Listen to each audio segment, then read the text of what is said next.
Hello and good evening, everybody, and happy Neurodiversity Celebration Week.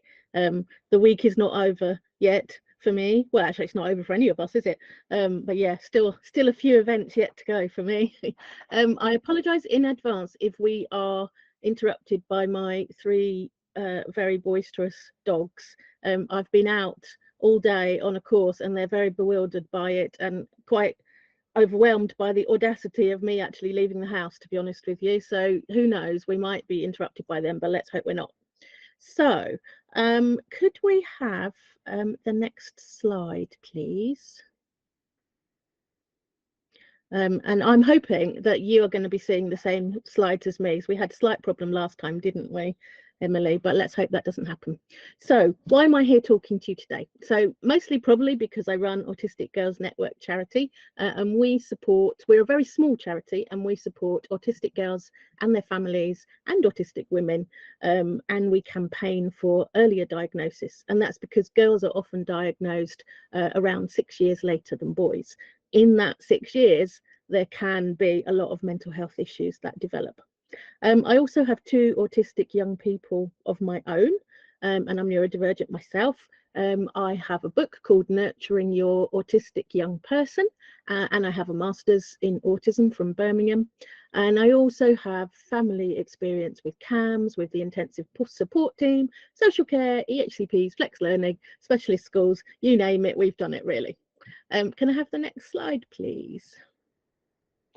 So this is just a little kind of housekeeping, I suppose, on my part to tell you why I'm using the language that I'm using. I'm not saying that it's language that you have to use. I'm just saying for me and for our charity, this is the language that we use. So we don't use the term autism spectrum disorder, and that's because of the D word. We don't believe that autism is a disorder or that autistic people are disordered. And autism is not an illness, it's a neurotype, it's a difference in the functioning of the brain. And so we use identity first language, autistic, rather than person first language, which is person with autism. And the reason for that is because autism isn't a handbag that you can pick up and put down. Autism is part of your identity. Note, I don't say that it is your identity. So because I've had lots of people arguing with me about that. Of course, it's not your whole identity. We all have multiple identities, don't we, or multiple parts of our identity. But it's definitely part of your identity. If you are autistic, you've always been autistic from the moment that you were born. It affects the way that you experience the world. It affects the way that you feel about things. It can't be extracted from you. And if it was, you wouldn't be you. We also don't use functioning labels, so things like high functioning, low functioning, levels 1, 2, 3, which I think is more common in the US than it is in the UK, but you do see it sometimes. And the reason for that, or the reason for not using them rather, is because if you say that somebody is high functioning, and probably all members of my family would be described as that, it doesn't actually give you a picture of their support needs, which could change from day to day. So one day, you know, I myself might feel high functioning, if you're going to use that language, but another day, for example, my husband, who went to Oxford, who is a chartered accountant, who has been married for, oh, I don't know, I probably should know that, shouldn't I? Because he was married to me 27 years, I think. Might be wrong, but you're not going to argue with me because you don't know. You know, looking at it, you would think that he has had a very successful life, and he has had a very successful life, hasn't been without its difficulties. But would he say that he was high functioning? Some days, definitely not. Some days he has huge problems with executive function. He has huge problems with organization. He has days where he feels very depressed. So we would like to talk more in terms of support needs than functioning labels. Can I have the next slide, please? So hopefully this slide shows our white paper, which we published 2 years ago on International Women's Day. And it's pretty much the title of this webinar. It's called Autism Girls and Keeping It All Inside. And you can download it for free on our website if you go to the downloads page of our website. And it talks about an internal profile of autism and how girls are often missed or misdiagnosed. Well, when we talk about an internal presentation, we're not only talking about girls. It's not only girls who have an internal presentation. It could be boys, men, non-binary people, but it tends to be mostly girls and women who present this way.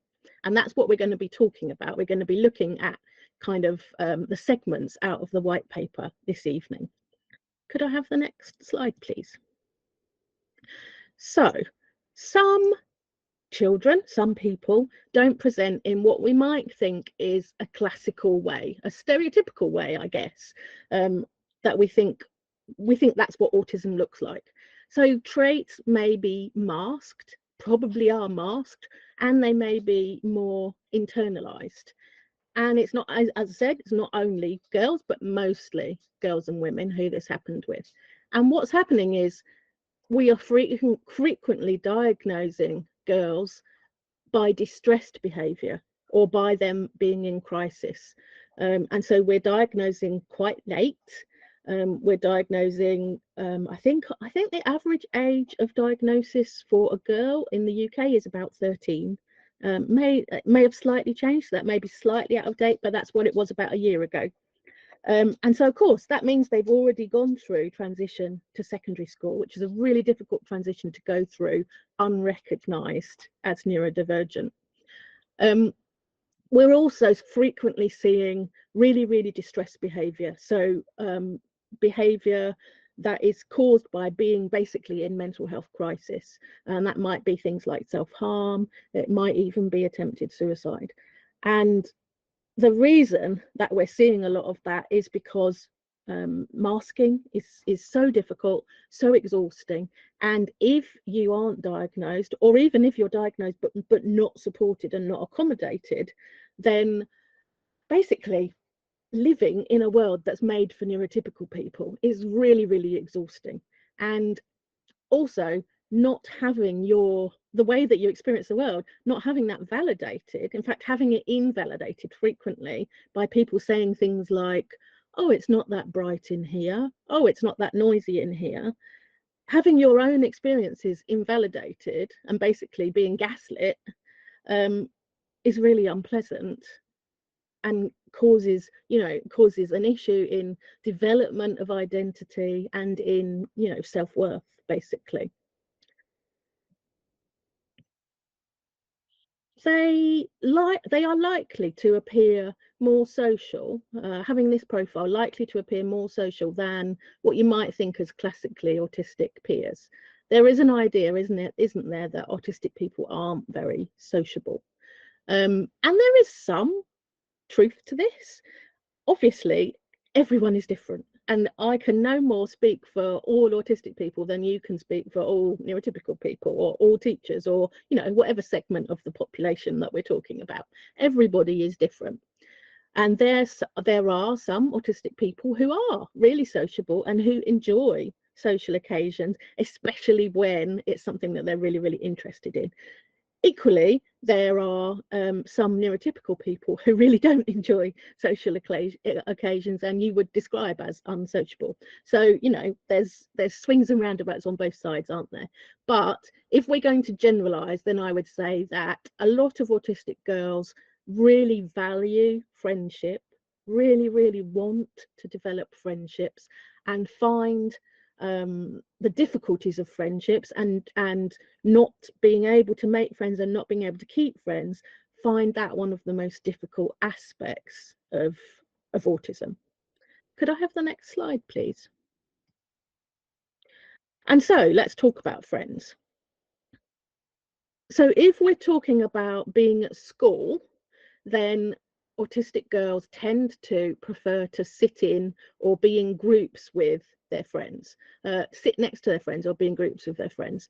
And when we're talking about seating plans also, definitely prefer that not to be changed, prefer to know exactly where they're going to sit, and definitely not to be changed suddenly, just because they aren't going to like any sudden changes. But friends have been shown to be really important to autistic girls by quite a few research papers. So that's something that is definitely important to bear in mind when you're thinking about how to support autistic girls at school. They may have difficulty kind of getting pop culture.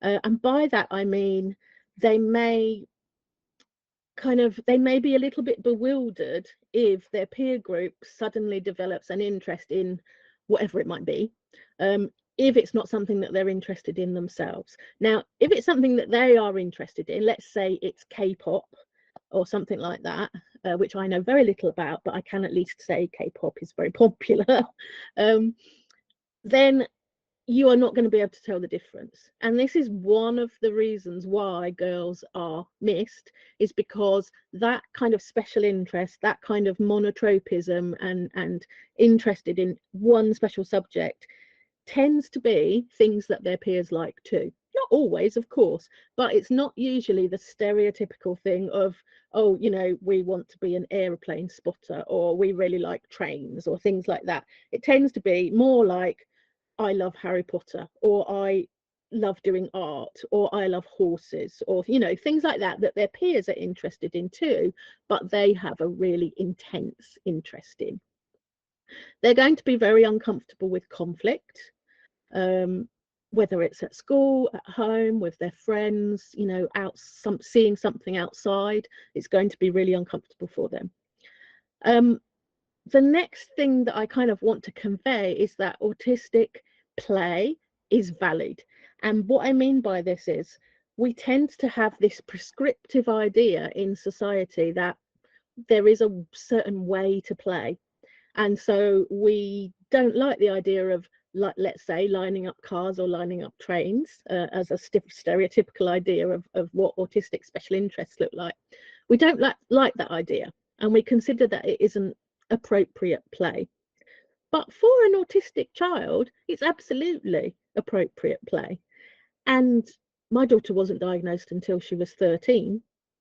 And of course, nobody mentioned a word to us before the age of 13 that she might be autistic, not a flutter at all. But when I look back, you know, you start to realize things, don't you? When I look back, I can see that she did line up her toys. She lined up Monster High dolls. So there's all kinds of lining up. And for her, that was absolutely a valid way to play.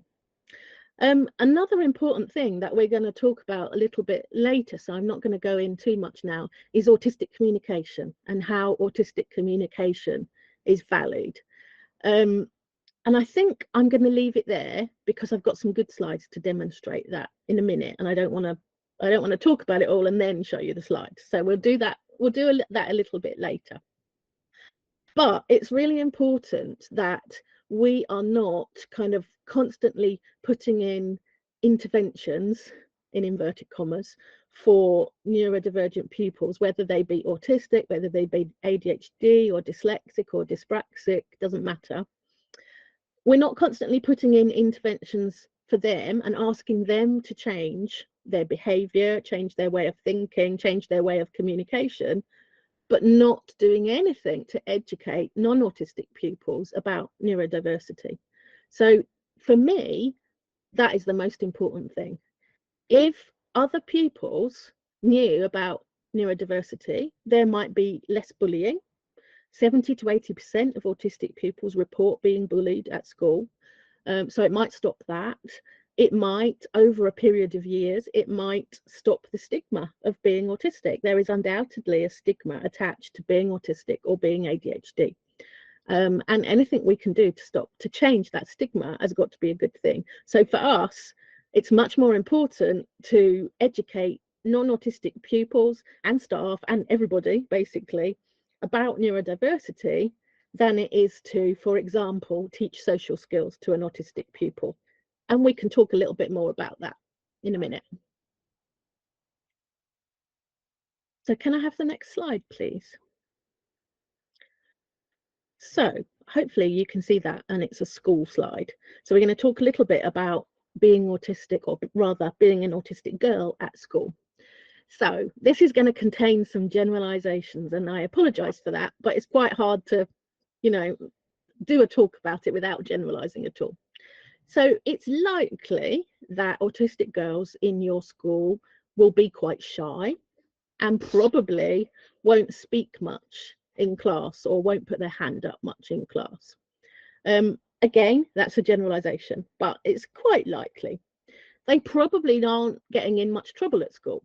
They're probably really trying to follow the rules and not getting in much trouble, unless there's also ADHD in the mix and that impulsivity of ADHD, which may lead them into trouble sometimes. They probably mask all day at school until they can't anymore. In which case they probably explode when they get home, because home is their safe space. If this happens, then no matter how they seem in school, they are not fine in school. And it's important to listen to parents if this is happening. If they tell you this is happening, then they are not fine in school and things need to change in school and their environment needs to change and their accommodations need to change. There may be something like situational mutism. You may know it better as selective mutism. I don't use that term because it implies that there is a choice involved. Situational mutism or selective mutism is entirely driven by anxiety and by not feeling safe. And perhaps I need to talk a little bit more about what I mean when I say the word safe. Of course, I don't mean that something dreadful is going to happen in school. I don't mean that at all. I mean emotionally safe. So in the case of situational mutism, that child does not feel able to talk to people that they don't know very well, people that they're not friends with, people as figures of authority perhaps. And it would be just the same if they go to the doctor, for example. They may be situationally mute at the GP as well. Or in any situation, going into a shop, they may be unable to speak to shop staff. It's relatively common, and it's something that you need to accommodate in terms of not forcing them to speak, because it's, as I say, very, very much driven by anxiety. And what also we would be looking out for would be anxiety-led school absence, or whatever phrase you would like to use. I know there's so many different ones now, I can't keep up. EBSA or whatever we're talking about. And there was a research paper quite recently which said that 92% of children who were having difficulty with school attendance are neurodivergent, or were neurodivergent in that study, I should say. And 83% of them, I think, were autistic. So that is, it's hard to argue with those kind of figures, isn't it? And certainly in our Facebook group, in the Not Fine in School Facebook group, almost everybody that is having problems with their child going to school, they are neurodivergent. So this is a huge, huge issue. Can I have the next slide, please? So hopefully you are seeing a slide of some girls in school uniform. So we've already talked about the traditional traits that we think autism presents with, not being present, but there's also those traditional interests may not be present, as in, trains and cars, for example. And of course, they are boy interests, generalizing there, of course. But when you think that there has been over 70 years of autism research, it started in the 1940s, possibly slightly earlier. It was actually first written about by a woman, but two men decided that they were the fathers of autism and took it over and have been kind of lauded as that in history ever since.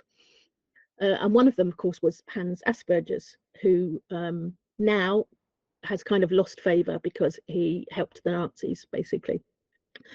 But anyway, we no longer have a diagnosis of Asperger's. It's no longer in the diagnostic manual. But when we're thinking about that and the 70 years of autism research, almost all of that, take away perhaps the last 10 years, almost all of that before those 10 years, that research has taken place on boys.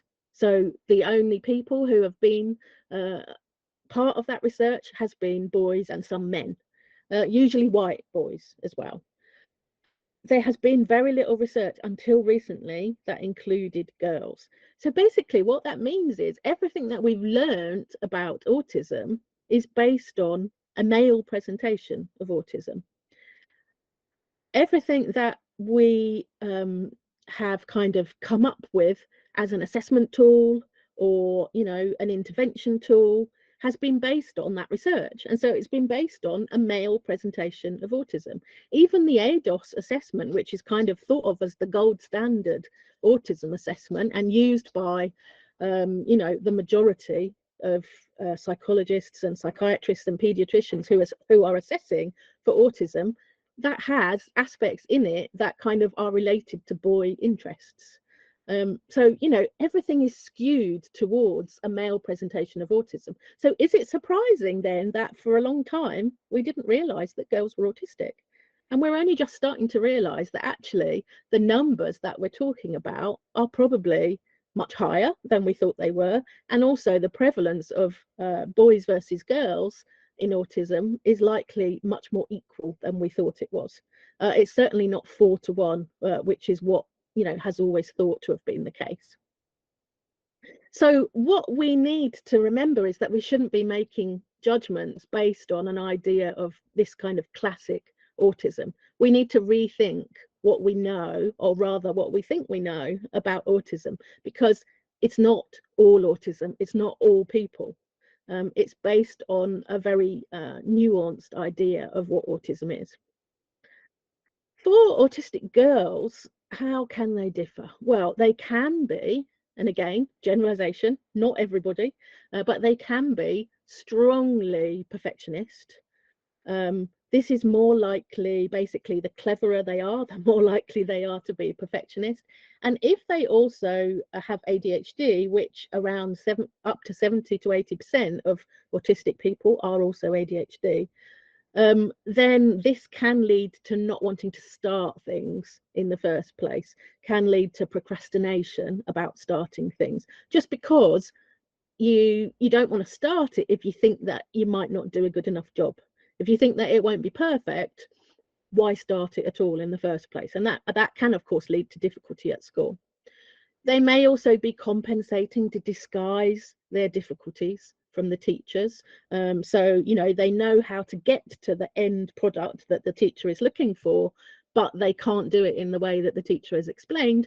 They don't want to stand out. They don't want to feel different to their peers. So they don't tell the teacher, but they figure out another way of doing it. They're compensating for not understanding. Can I have the next slide, please? Whoops. Okay. And what we have found is that that transition point to secondary is a really, really tipping point, I suppose. And so what we campaign for and what we have a significant proportion of the white paper is devoted to is being able to recognize autistic girls in primary school rather than letting them go through transition without having been recognized. And what is kind of a common theme in our Facebook group, which has 22,000 people in it, is that girls can manage perfectly okay in their primary school if it's a nurturing environment for them, but be broken by the transition to secondary school.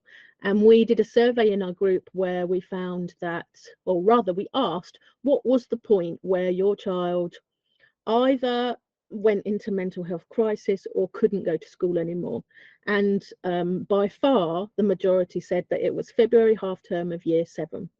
So they had got through transition to secondary school, they'd got to Christmas, they'd come back, and you know, it wasn't getting any better. They felt like they couldn't manage anymore. And is this inevitable? Absolutely no. Absolutely, it's not inevitable. But is it more likely if they're not diagnosed, not recognised, not accommodated before transition? Yes, it is much more likely. They'll also do better if you can harness their passionate interests, their special interests. And there's a really good website called monotropism.org, which talks all about the idea of monotropism and the idea of, you know, hyper focus, focusing on one thing, to the point where, you know, you can become an absolute expert on that thing, and that is that's a very common thing to do for an autistic child, and I'm sure that you've got children either yourself or in your class who have absolutely done that. They've taken a subject and they've run with it. You know, they love, could be the Titanic. The Titanic seems to be very popular for some reason with autistic children, and they know every single fact about the Titanic. They can tell you everything that happened. They can tell you how many were in the band that played. They can tell you how many passengers, you know, managed to get off the ship, everything. And it could be any subject, and the subject could change. You know, it might be Titanic for 4 months, and then it might change to something else. I for my master's dissertation, I did some interviews, and there was a girl that I interviewed. I think she was about 13, 14, and her special interest was Peter Pan, and she knew everything about Peter Pan. But not only did she know everything about Peter Pan, the book, the Disney film, the other film, the play, the screenplay, but she brought it into every single thing that we talked about. Everything was related to Peter Pan. And you know, maybe you have a child like that in your class. Maybe your child at home is like that. And I know that it can be a little bit exhausting, but it's really, really important to the autistic young people and old people, come to that, in your life. It's really, really important that you share some of their special interest. You don't have to love it, but if you could let them talk about it for a bit, that would be great. That's really, really important to them, because it's absolutely, other than, you know, their parents or their family or their dog or something, it's the most important thing in their life, that special interest at that time.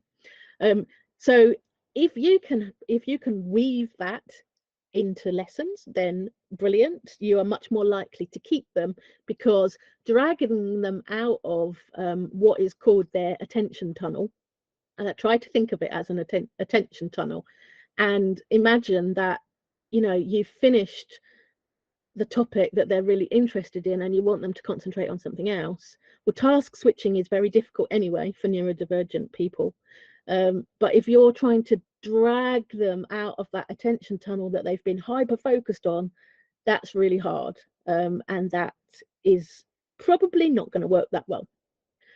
Right. Also at school, unstructured time needs thinking about for them. Some of them may find that unstructured time more difficult than lessons. So I'm talking about breaks, lunch, clubs, going into school, coming out of school. And if you can put a little bit of structure in place for them, and, you know, give them a chilled place to go, or develop a club that's part of their special interest, or, you know, anything like that, it can really help them. Give them a job to do in lunchtime. That can really help, because unstructured time is uncertain. Uncertainty equals anxiety for autistic people. So the more certainty you can give them, the more you can prepare them for what's going to happen, the more than you can put them in situations which, you know, aren't going to turn into chaos, the better. And so that's part of the reason why, you know, things like the dinner hall might be difficult, or assemblies might be difficult. There's smells, there's bodies near them, there's a lot of noise. All of those things are difficult, but there's also the unpredictability of what might happen. Can I have the next slide, please? So we've already talked about conflict. They are going to find shouting distressing, very distressing. Some lessons which are unpredictable might be hard. So we often find that PE is a lesson that we get lots of posts about PE, and parents saying, you know, my child really, really gets distressed about PE. You know, can I ask for them not to do it as a reasonable adjustment? And the answer is yes, you can ask for that. But why? What can you do to help children who find PE very difficult? Well, I think first of all, you need to understand why PE might be difficult, and there's lots of reasons, and it's gonna depend on what happens in PE at your school and various things. Like now, I think a lot of schools don't have changing into PE school uniform after COVID. I think a lot of schools, you go into school with the PE uniform on, but if you don't, things like changing can be difficult because it's a transition. Transitions are always hard, but you also need to think of it in terms of sensory sensitivity. So if you're going to change from your school uniform to your PE uniform, well, for a start, you're taking off something that's kind of feels nice and snuggly and warm on you, and that changes your body temperature. That lets the air to your body, and that can be difficult in a sensory way. You're changing into a PE kit, which, let's face it, might be smelly.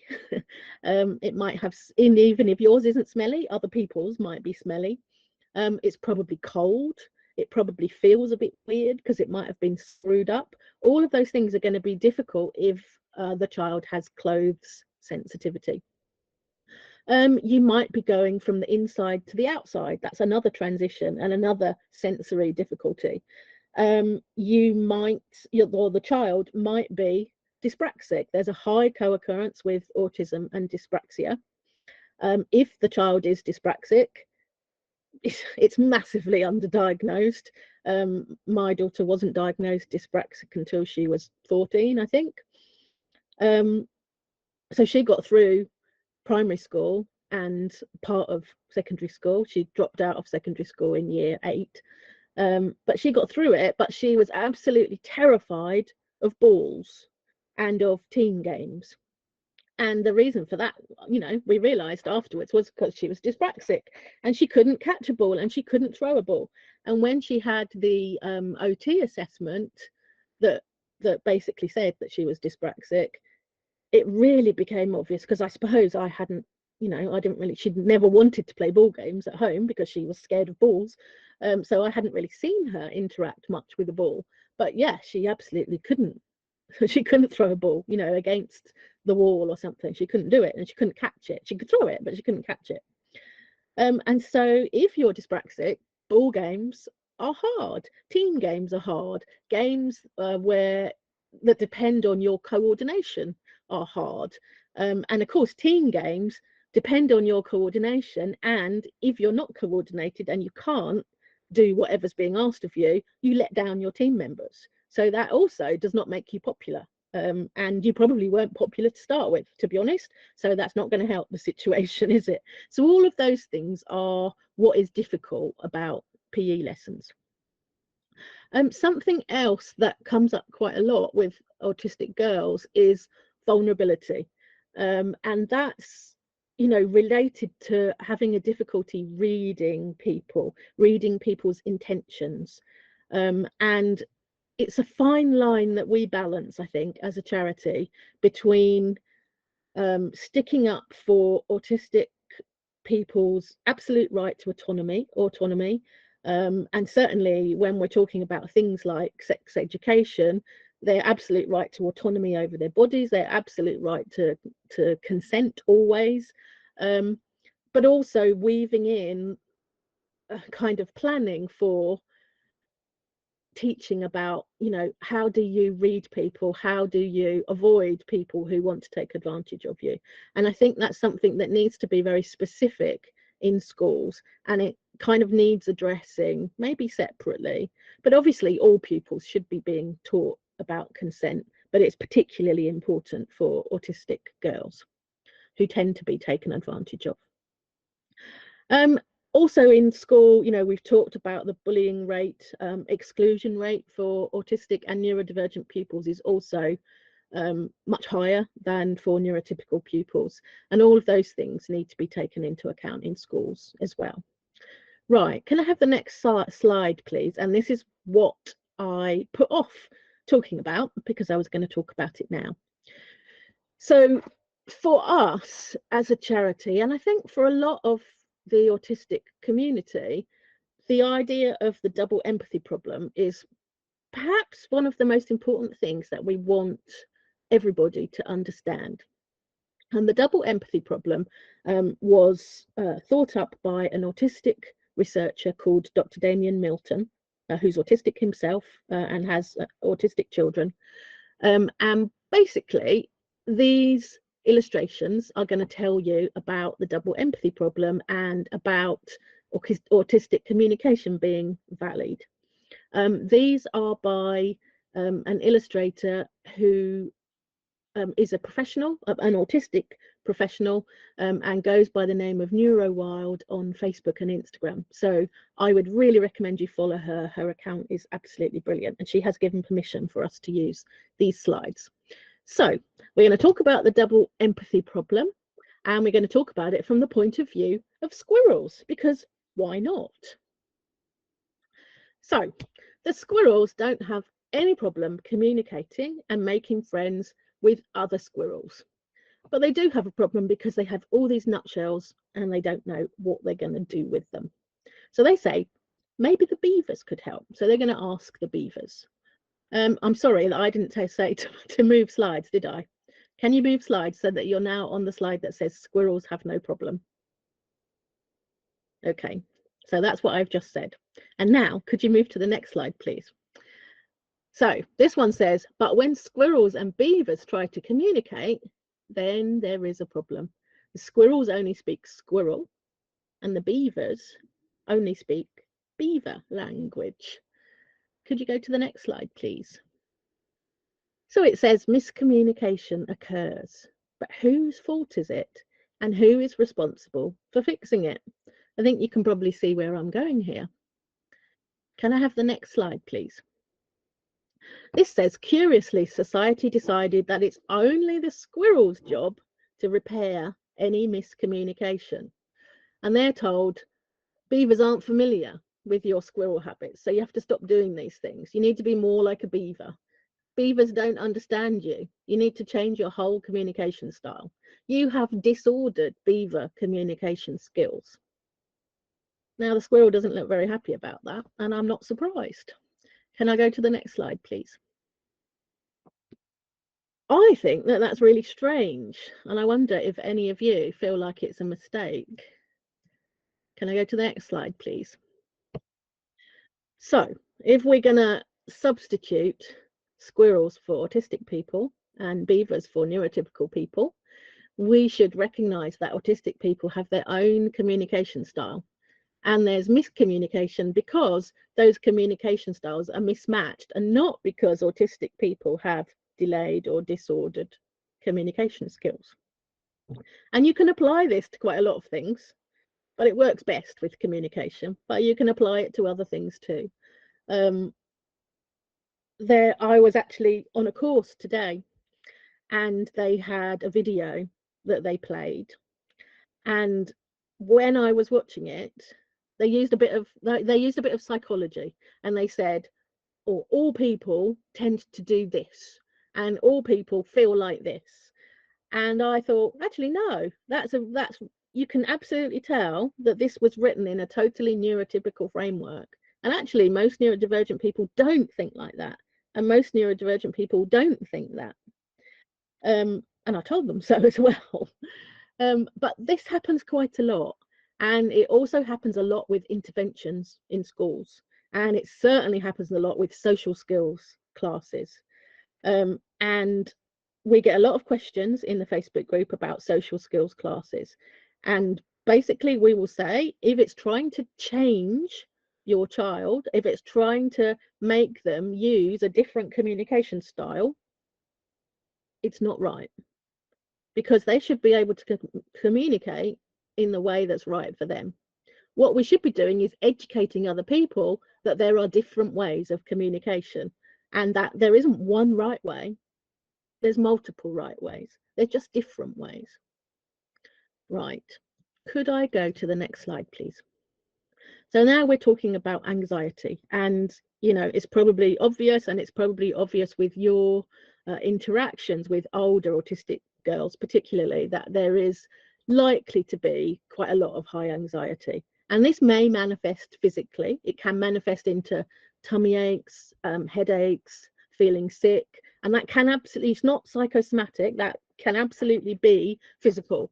When my daughter was in year 5, which was long before anyone ever mentioned autism or OCD, she was taken to hospital 3 times in that year absolutely rolling around in agony with her stomach on the floor, you know, ambulance called, blue lighted to hospital type of thing.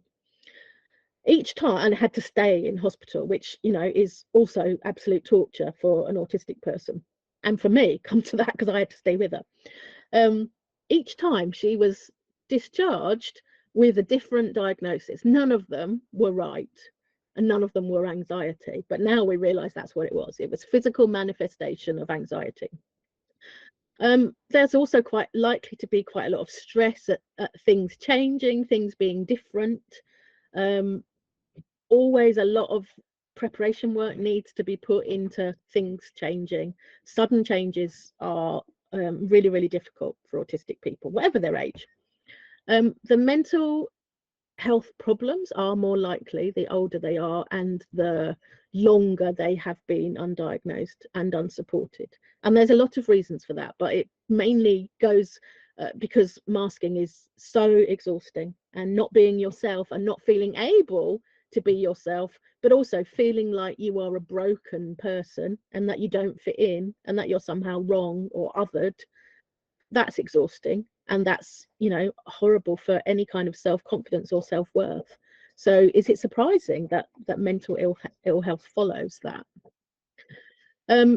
There's also likely to be internalizing and perhaps even intrusive thoughts, and we don't actually know why this happens, but I suspect from my own experience and from the anecdotal experiences of people in our Facebook group, I suspect that keeping it all inside, you know, in terms of autistic traits, leads you to keep more things inside. Masking all the time and pretending that, you know, to kind of be somebody that you're not all the time leads you to keep those thoughts inside, and probably that's not very mentally healthy for us and leads to sometimes intrusive voices. Something else which is a high co-occurrence in the autistic population is eating disorders, and that comes with anxiety. That the more anxious you are, often for an autistic girl, one of the first things to go will be eating. So high anxiety can lead to refusal to eat or very, very restricted eating. It's a way of having some kind of control over what's happening. And that's why we should always be looking at other co-occurrences and other neurodivergent conditions, not just things like looking for ADHD and looking for dyspraxia and dyslexia, although that's very important too. But also there are other common co-occurrences with autism. Some things like hypermobility, things like POTS, P-O-T-S, things like Ehlers-Danlos syndrome, EDS, very common with hypermobility. All of those things are much more common in the autistic population, as is fibromyalgia. And if you have a child in your school who has a lot of joint pain, gets very tired, has difficulty standing for a long time, and they are neurodivergent, then it's worth, you know, and especially if it seems like they might be hypermobile, maybe they can bend their fingers back a long way, that kind of thing. It's worth thinking about EDS because it's much more common than even GPs think. In fact, some GPs have not even heard of it. So it's definitely something to bear in mind. Can I have the next slide, please?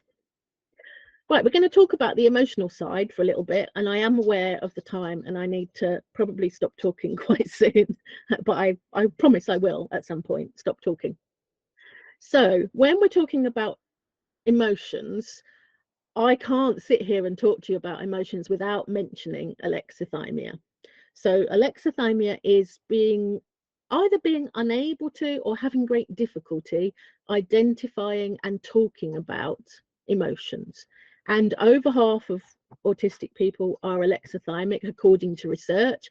I personally think that it's probably a lot higher than half, but you don't have to be autistic to be alexithymic, and you don't have to be alexithymic if you're autistic. Emotional literacy is very challenging for alexithymic people, and autistic people who are alexithymic are more likely to express emotions in a non-neurotypical way. So not how you would expect, and they may be unable to perhaps identify facial expressions, for example, unless they are the early developmental emotions, by which I mean happy, sad, fear, anger. All the other emotions, you know, things like frustration, things like disappointment, they are much more difficult to identify. And if you can't see the early signs of an emotion, you're unlikely to be able to manage a strong emotion because it's going to hit you really suddenly. You haven't felt that build up, hence the sudden emotional overload. And sometimes this is what happens when there's a meltdown or a shutdown, is there has been a really sudden overload of emotion, and you know, you just can't cope with it because you didn't feel it building up.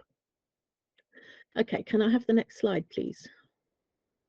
And I realize that some of you might not have heard of this term, and perhaps I'm introducing too many terms too quickly, but it's easy to Google and find out more about this. So interoception is something else that kind of goes hand in hand with alexithymia, really. And I feel like I can't talk about emotion if I don't talk about interoception as well. Understanding alexithymia and interoception was absolutely key to us to understanding our autistic daughter, and is key to a lot of people to actually understand more about their autistic young person. And interoception is kind of your sense of yourself. It's understanding the body's physical signals that tell you, that tell you when you're hungry, or when you're full, or when you're thirsty, or you're hot or cold, or you're scared, or you're calm. It's kind of refers to the body's ability to identify and process internal actions of your organs and transmit to the nervous system inside your body. And for some of us, our interoception is not so good. Those signals aren't getting through fully. So if you have good interoception, let's talk about stomach. In your stomach, you can feel, you can identify different things. So you can tell whether you're hungry, you can tell whether you need to go to the toilet, you can tell whether you've got an upset stomach, you can tell whether you're excited. We talk about butterflies in the stomach, don't we? You can tell whether you're scared. We feel that a bit in our tummies as well, don't we? But if you have poor interoception, you can't distinguish, or some people can't distinguish between those things. So you might not be able to tell when you're hungry, or you might not be able to tell when you're full up, and you might still want to eat. And all of those things, not being able to identify all of those things is actually quite scary. If you can't figure out what's going on in your body, then that's quite scary. And when you connect it to not being able to identify emotions, some of those emotions are felt in the body. So excited or scared, we've just talked about feeling in the stomach.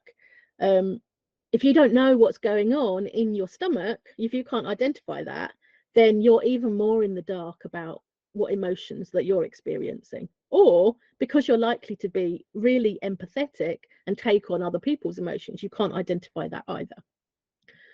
So for interoception, there are strategies that you can help to cope better. As you age, you would naturally develop some of these strategies. So like, for example, for drinking, if you can't tell that you're thirsty, leaving a bottle of water visible and kind of setting yourself reminders, or for going to the toilet, if you can't tell when you need the toilet, setting up reminders on your phone can work, although doesn't work so well if the person is demand avoidant.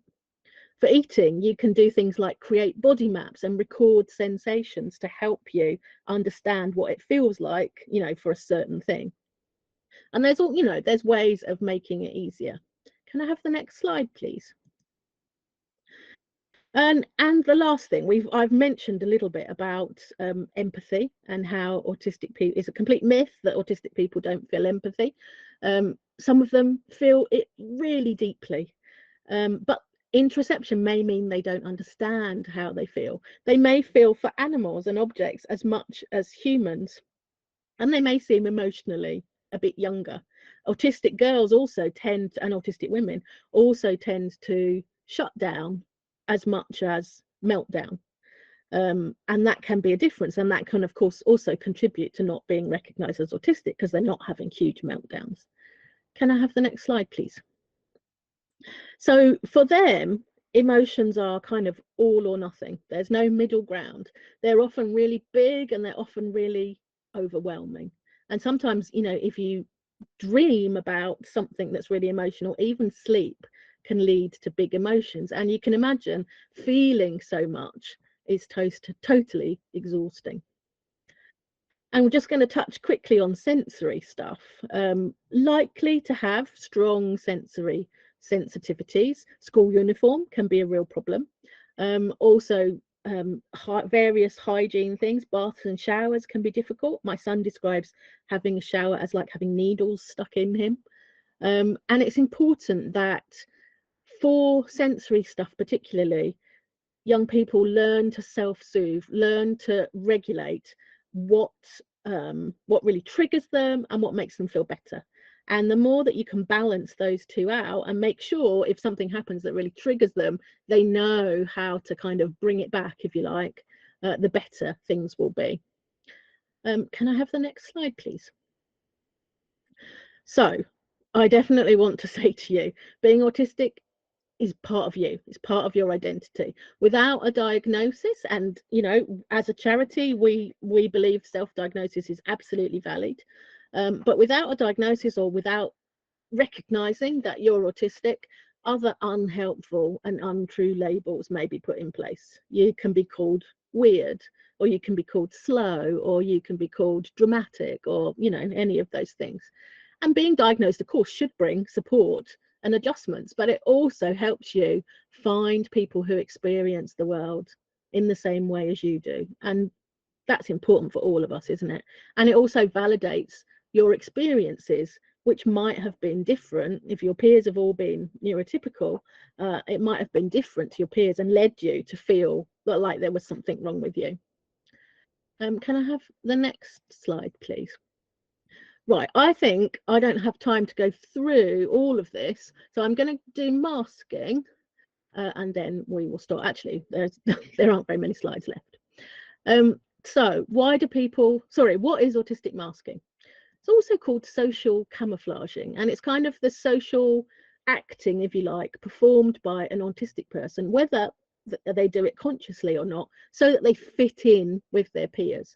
And so they're often suppressing some autistic traits or hiding any struggles that they might have as part of neurotypical society. Can I have the next slide, please? So why do they mask? Well, basically it's a survival technique. It's to help them feel more normal, very much in inverted commas, that to fit in with their peers and their friendship groups, to avoid being thought less of, and we're kind of back to the bullying there, to avoid any negative attention. Can I have the next slide, please? So how can you spot it? Well, for a start, that explosion that we talked about once they got home, situational mutism, certainly. Being really quiet in class, never putting your hand up. The fight, flight, freeze, fawn response. So those trauma responses, we know all about fight, flight, don't we? And of course, those tend to be more of external profile of autism. You would definitely see those there. Freeze, that is, as it sounds, that is kind of not being able to do anything, not being able to speak, not being able to fight back, if you like. But there's also fawning, and this is a masking response. This is a typical autistic girl response. We say what we think you want to hear. So when my daughter was under CAMS, for example, she would tell them what they wanted to hear. She was clever. She knew what they wanted to hear, and she would tell them it. Unfortunately, this happens quite a lot, and the children get discharged from CAMS, and which of course doesn't help them at all. But this is a fawn response, and this is a trauma response, very common to autistic girls. Can I have the next slide, please? Right, we're not going to do autistic girls and puberty because we don't have time for that. So can we skip to the second to next slide, autistic girls at home? Because I want to quickly talk about sleep issues. often a problem with sleep, you know, and this, I don't think we really know enough about it yet, but this could very much be down to an issue with production of melatonin in the body, and melatonin often does help. Um, there is an issue with melatonin in this country. It's easily available. In a lot of other countries, it's not easily available. Here, has to be prescribed by a pediatrician or CAMS or a sleep specialist. The GP can't prescribe it, and it's also unlicensed in most forms here, which is problematic. Likely also to really value contact with their special person, whoever that might be. Certainly going to have their passionate interests, and I can't say enough to parents, please be involved in your child's passionate interests. I know that they might not always be your passionate interests. Believe me, I know, as somebody who's has a son whose passionate interest is Star Trek and aspects of Star Wars and Mandalorian armor.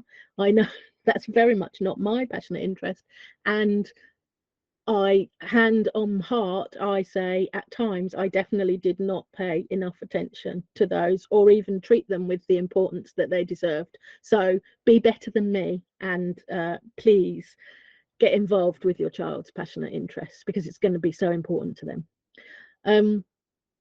We've talked already about difficulty identifying feelings, and at home that can kind of translate to saying that you're bored. And saying that you're bored as an autistic girl doesn't always mean that you're bored. Sometimes it means you're anxious. Sometimes it means that you don't know what to do and you don't know what you should be doing, and that makes you really anxious. Sometimes you're tired, sometimes you're lonely, sometimes you're sad. But not being able to identify them makes things really difficult. Anxiety, we've talked about, leads to food issues, and that can cause a lot of difficulty with food restrictions. But something else that really ramps up with anxiety is sensory issues. So kind of a good way, well, it's not a good way, but but a way to tell if your child is feeling more anxious is if the food starts to become a real issue. Not just restricting food, but not being able to decide what food to have. And sometimes, you know, getting to 10 o'clock at night and being really distressed because you're hungry and you want to eat something, but you don't know what to eat. And, you know, no matter how many things that you offer, they're not the right thing. And ending up having to go out to McDonald's at 10 o'clock at night, you know, things like that. That's anxiety. Sensory issues, you know, suddenly not being able to bear the sound of somebody chewing when you could manage that before, that's probably heightened anxiety. And all of those things becoming more difficult is probably heightened anxiety. Could I have the next slide, please? So I'm sorry, I've gone on slightly longer than I was meant to, I think. But if there was one thing that I would like you to take away from today, or tonight, don't even know what time it is, it's the idea that you open your mind to other people experiencing things in a different way to you, and that being perfectly okay. There isn't a right way to do things. There's multiple right ways to do things, and they're just different. And mostly what society says is right is because it's just the majority way. It's not the right way, it's the majority way. And so we need to start considering what other ways might be right too. Can I have the next slide, please? Okay, so, and this is my book, which is available from all good bookstores, and has lots of nice reviews on Amazon. And can we go to the next slide, please, because that's got some links on. So if you want to find out more, you can find our white paper on our website, and I think probably most of the good links are on the handout that you get as well.